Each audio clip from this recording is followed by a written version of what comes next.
രാവിലെ എണീറ്റ് വെയിറ്റൊക്കെ നോക്കി നേരെ ജിമ്മിൽ പോയി കഴിഞ്ഞപ്പോൾ അവിടെ ഒടുക്കത്തെ മഴ. പിന്നെ ക്ലയൻസിനെയൊക്കെ നോക്കിക്കഴിഞ്ഞ് വർക്കൗട്ട് എടുത്ത് എൻ്റെ വർക്കൗട്ട് ചെയ്യാനുള്ള പ്രിപ്പറേഷൻ തുടങ്ങി. ഇന്നൊരു ലെഗ് ഡേ ആയിരുന്നു ഗൈസ്. ലെഗ് ഡേ ഒക്കെ കഴിഞ്ഞ് പമ്പൊക്കെ നോക്കി നേരെ വീട്ടിൽ പോയി. Car leg day block. അരേ വാ. വീട്ടിൽ കയറുമ്പോൾ തന്നെ ഈ ട്രോഫി കാണുമ്പോൾ കിട്ടുന്നൊരു സമാധാനം.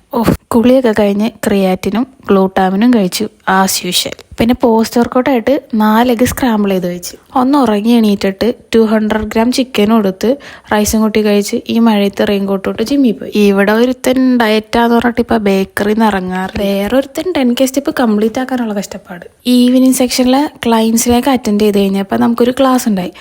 അതും കഴിഞ്ഞ് രാത്രി 11 മണിയായപ്പോൾ ജിമ്മും അടച്ച് നേരെ വീട്ടിൽ പോയി. വീട്ടിൽ ചെന്നപ്പോൾ അവിടെ അൽഫാം ഇരിക്കണം. അത് പിന്നെ പ്രോട്ടീനാണല്ലോ. അത് കഴിച്ച് മൾട്ടി വിറ്റമിനും ഫിഷ് ഓയിലും എടുത്തു. ഇന്നത്തേക്ക് ഇത്രേ ഉള്ളൂ. പിന്നെ മഴയാണ്, സൂക്ഷിച്ചാൽ ദുഃഖിക്കണ്ട, നോക്കിയും കണ്ടൊക്കെ നടക്കുക. അപ്പം അടുത്ത വീഡിയോ കാണാം.